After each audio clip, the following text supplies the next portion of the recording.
If he's not the leak, someone probably still needs to tell him to hush.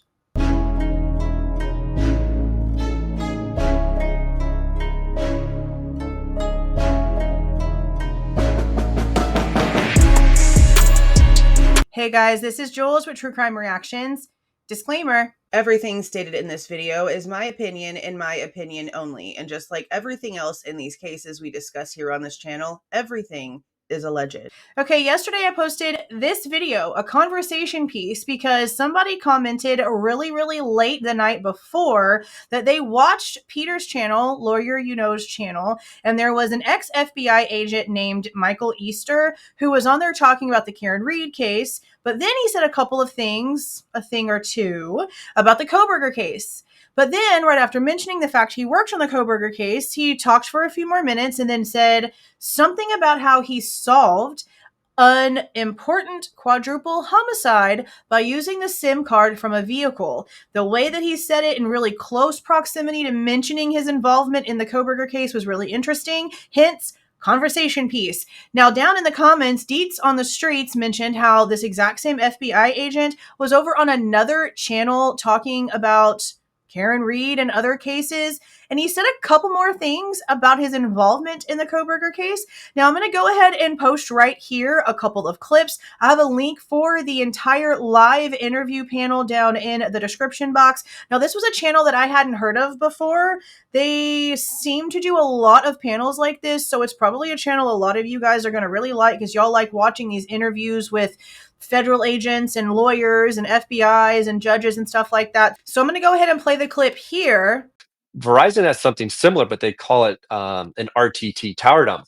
So now I'm tower dumping Verizon towers that have signaling information, and I just look for all the signals that intersect the area I want, and I extract those out. This is what I used. I don't know if I could say that.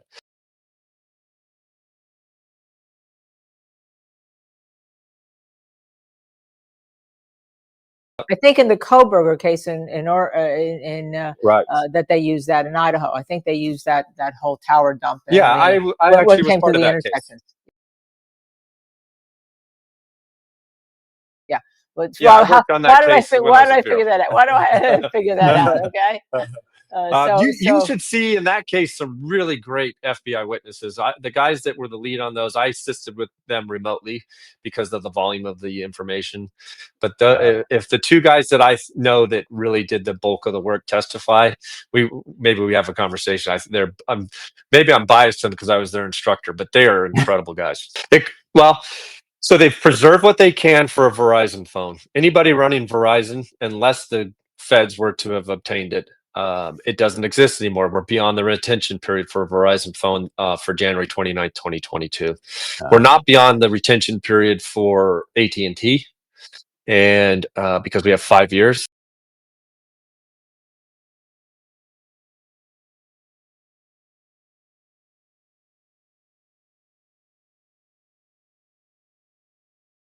Some of these cases coming in the future. Kohberger, we have Kohberger coming up. I was part of, and I would have some. Although I wouldn't provide you any specific insights, I do. I think we're going to see some really good evidence in that case that the FBI collected. I think it'd be interesting. So again, you notice how he talks about AT&T having a 5-year retention period. I know y'all saw me slip in that little letter. Now, we talked about this letter from AT&T a couple of months ago. I went and did some digging on Google to try to figure out what they actually could do in way of location, information, retention. And I found this letter that ironically was dated just a few months before the time of the crime. And it talks about how and how long they actually do hold this information. And this was a letter that it was in response to an inquiry from the White House asking AT&T just how they actually handle customers' location information. So whenever we hear, oh, it wasn't within the first 7 days or so in order to get this, so we don't have his timing advance records, that doesn't make sense to me. Okay, this is not sponsored, but I just wanted to share this with you guys because if you love Asian food and ramen, going to this website is the way to go. We order from them all the time. Free tote bag, fast shipping, great options. Click the link in the description box. because AT&T themselves claim we hold this ish for 5 years, and it literally describes everything that they're telling us that these timing advance records would have said. So they either have this information and they're withholding it because it doesn't say what they are trying to tell us that it says, or there's something else going on here, because there's no way that they don't have the information. I think in my heart of hearts, everything they're telling us about this just doesn't add up. Again, I saw the letter myself. I read this letter to you. Now this guy who does this is even saying they have 5 years. So I don't see how they don't have the info. Now, I inserted the information that we do have about a Verizon warrant because of what he also mentioned about Verizon, because we do know that there was another phone number that Bryan Kohberger had before he had his AT&T phone.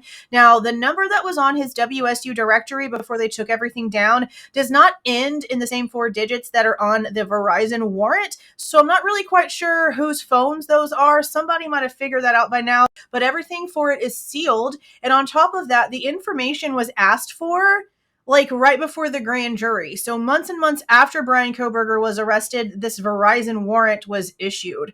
So I have no idea whose it is. All I know is that the dates are really interesting because they're around the time that Bryan Kohberger would have not only moved over to the WSU area, but also at the time that he would have opened the AT&T account.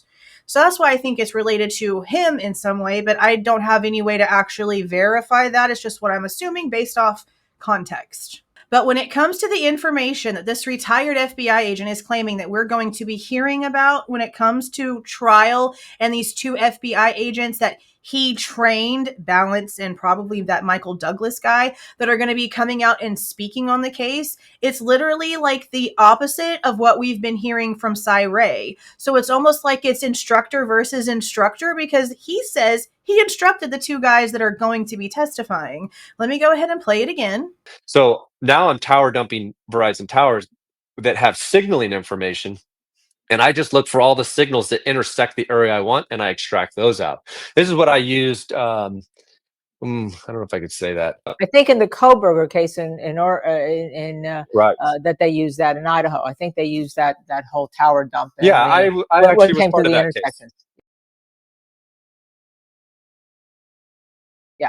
Why did I figure that out? Why do I figure that out? Okay. You should see in that case some really great FBI witnesses. The guys that were the lead on those, I assisted with them remotely because of the volume of the information. But if the 2 guys that I know that really did the bulk of the work testify, maybe we have a conversation.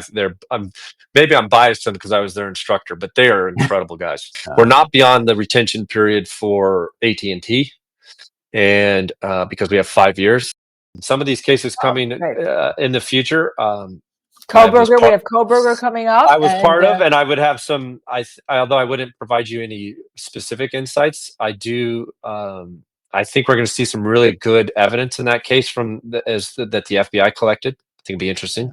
So this is the second time in just like 2 or 3 days that I have been witness to this guy coming out and doing this. And even though he's not giving any specifics, he's still giving an aura. He's putting a perception on what we are going to be hearing. And just because he's ex-FBI and just because he's no longer on the case, does that mean that he's no longer actually supposed to follow the gag order? Because he shouldn't even be saying, I worked on that case. No one should be knowing that.